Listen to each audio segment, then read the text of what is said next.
Imagine a world where the smartest people in finance, people with the finest suits, the brightest degrees, and the most expensive offices could see everything in the markets except their own downfall.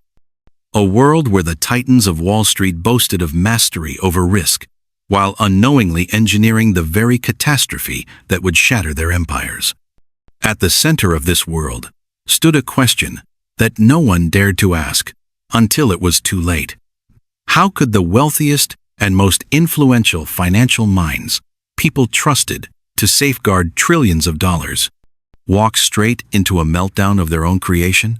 What invisible force blinded them? What hidden mechanism pushed them forward even when every alarm bell was ringing? And why did greed, something they all believed they controlled, end up controlling them instead? To unravel this mystery, we have to go back decades before the collapse, back to an era when Wall Street was less a place and more a myth, a symbol of ambition, brilliance, and unshakable confidence. The tycoons who rose in this world were treated almost like modern industrial royalty. Their names filled newspapers. Their quotes moved global markets. They shaped government policy without ever holding office. The financial system they ruled was built on a simple promise that sophisticated models, advanced analytics, and the sharpest minds could eliminate risk, not reduce it, eliminate it. That confidence became the foundation of a new era of financial engineering, an era that rewarded boldness and punished caution. And in that environment, the seeds of the meltdown were quietly planted. In the early days, the rise of these tycoons seemed like a triumph of innovation. They built towering firms, developed complex financial products, and convinced the world that risk could be sliced, repackaged, and sold off safely. They believed they had discovered a kind of financial alchemy. They called it modern finance, a system where mathematical models were supposed to outsmart human emotion. But what they never admitted, sometimes even to themselves, is that the models were being used to justify bigger bets, not safer ones. Behind the scenes, the incentives that drove their decisions were slowly twisting the system into something fragile. The more success they tasted, the more leverage they used. The more leverage they used, the more blind they became to its danger.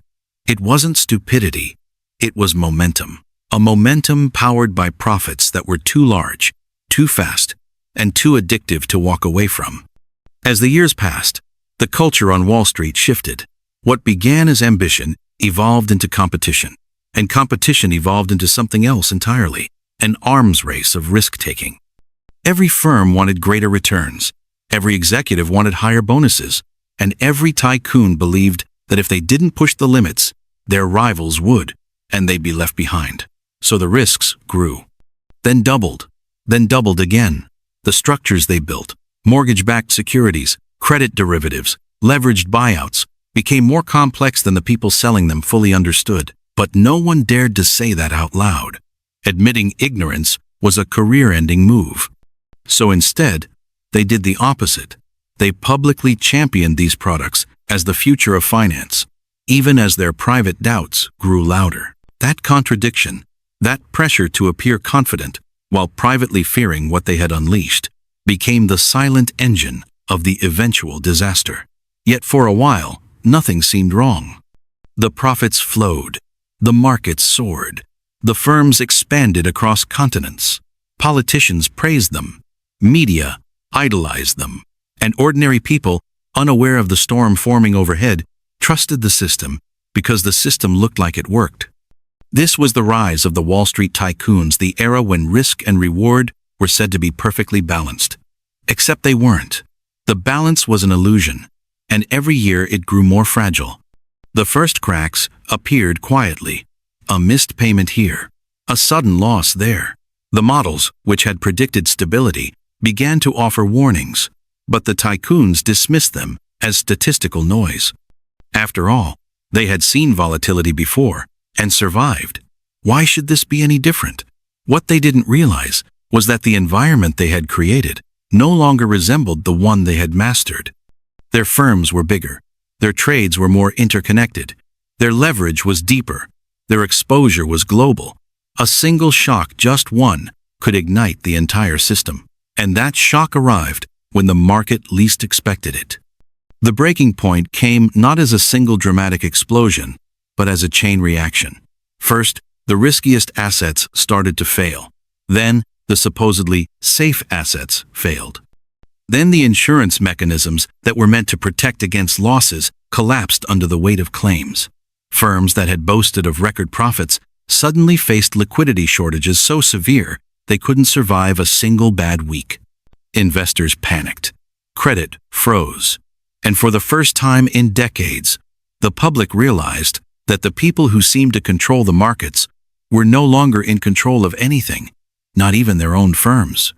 Behind closed doors, the tycoons scrambled. They called emergency meetings, begged regulators for intervention, and searched for lifelines that no longer existed. Some attempted to downplay the crisis. Others tried to spin it as temporary. But the truth was unavoidable. Their strategies had been built on a foundation of unstable assumptions. Assumptions that had held only as long as the market behaved perfectly. When it didn't, the entire structure collapsed. The meltdown spread across the globe. Markets plummeted. Banks failed. Millions lost jobs, homes, and savings. The tycoons, once praised as financial geniuses, now faced public anger, congressional hearings, and in some cases, the end of their careers. But the real tragedy was not just the collapse, it was the aftermath. The so-called fixes that were introduced to prevent a repeat were rushed, incomplete, and in some cases, deeply flawed. Regulations tightened and then quietly loosened again. Financial products were slightly modified, not fundamentally changed. Risk moved into new corners of the market, hiding in new instruments that looked safe on the surface but carried the same old dangers underneath. And before long, the very patterns that caused the meltdown began to reappear. This is where the story links to the present and where the data becomes difficult to ignore. Debt levels today surpass the levels before the crisis. Market concentration has increased. Leverage has returned in new forms, often disguised within private funds and opaque structures. Risk is again being packaged, sold, and assumed to be controllable. The same incentives that pushed tycoons of the past to take reckless risks now push a new generation of financial players to do the same.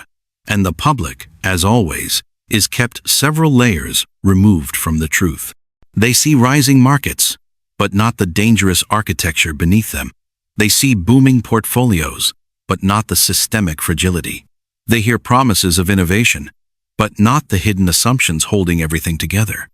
What makes this cycle so disturbing is not that history is repeating itself, it's that history is repeating itself faster. The lessons of the meltdown were understood, discussed, and then conveniently forgotten. The old behaviors returned, the old narratives resurfaced, and the belief that this time is different has quietly regained power. But if the story of the Wall Street tycoons teaches us anything, it's that confidence without restraint is indistinguishable from delusion. Which brings us to the 3 takeaways that matter most. First, financial systems don't collapse because of a single failure. They collapse because of countless small decisions made by people who believe they are too smart to fail. Second, greed is not a dramatic force. It is a subtle one. It grows slowly, almost invisibly, until it becomes the primary driver of every major decision. And finally, risk does not vanish when it is spread, hidden, or renamed. It accumulates in the dark, waiting for the moment when the cracks become too wide to ignore. As we look at the modern financial landscape, the warning is clear. The conditions that created the last meltdown are not gone. They've merely evolved. The next crisis won't look exactly the same, but it will follow the same logic, the same incentives, and the same human weaknesses. The question is not whether another collapse will happen. The question is whether we will see it coming this time, or whether, once again, the architects of the system will be blindsided by the consequences of their own design. If you found this exploration of greed, risk, and financial power eye-opening, make sure to like the video, Subscribe for more deep dive financial history, and share this with someone who still believes that markets always reward intelligence. Because as the fall of the Wall Street tycoon shows, intelligence is only useful when paired with restraint, and history is remarkably unforgiving to those who forget that.